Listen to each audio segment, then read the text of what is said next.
আসসালামু আলাইকুম বন্ধুরা, স্বাগতম জানাচ্ছি আপনাদের আমার নতুন ট্রাভেল ব্লগে।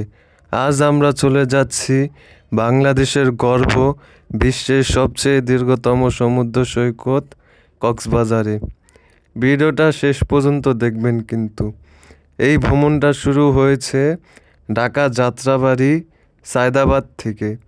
রাস্তা জুড়ে ছিল দারুণ সব দৃশ্য, আর সবার মধ্যেই একটাই উত্তেজনা, সমুদ্র দেখার উত্তেজনা। তো ভোরবেলা আমরা কক্সবাজারের আশেপাশে চলে আসি এবং জানালা দিয়ে উপভোগ করতে থাকি এই যে কক্সবাজারের আশেপাশের দৃশ্য। এবং সকাল 9টার দিকে আমরা পৌঁছে যাই আমাদের কাঙ্ক্ষিত ফলাফল কক্সবাজারে, বাংলাদেশের দীর্ঘতম সমুদ্র সৈকত কক্সবাজার।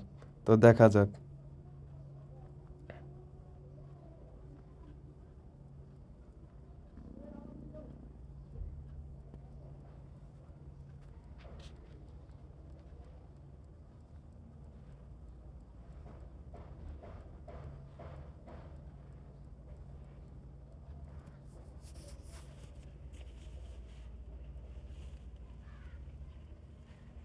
তো ডলফিন মোড়ের থেকে আমরা চলে যাই সুগন্ধা বিচের দিকে, এবং হঠাৎ করে বৃষ্টি চলে আসে, যার জন্য আমাদের হোটেল খুঁজতে অনেক দেরি হয়। তো দুই বন্ধু যায় হোটেল খুঁজতে, এবং আমরা দুই বন্ধু রাস্তার এক কোণায় দাঁড়িয়ে থাকি এবং এবং সবাই রুম নিয়ে ফ্রেশ হয়ে সকালের নাস্তা করে একটু রেস্ট নেই, এবং বিকালের দিক দিয়ে বের হয় সমুদ্রের দিকে। দেখেন বন্ধুরা, কত মানুষের কোলাহল। তো আমার এক বন্ধু বক্সিংয়ে নিজের শক্তি ট্রাই করতে যায়, নিজের ফোনই পালায় দেয়।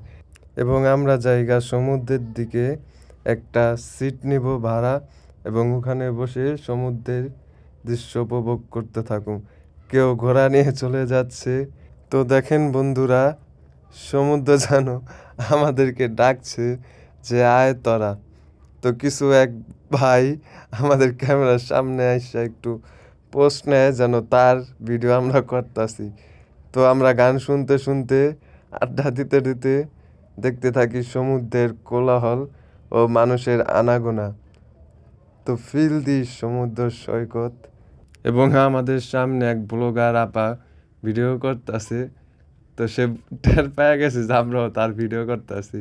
তো সে সাবধান হয়ে যায় এবং সামনের দিকে চলে যায়। এবং সন্ধ্যা নেমে এলে আমরা চলে যাই সি ফুড খেতে। তো আমরা নিই একটা কোরাল মাছ। কোরাল মাছটা আমাদের থেকে 900 টাকা নেওয়া হয়েছে, এবং রাতে আমরা অনেক আনন্দ করি।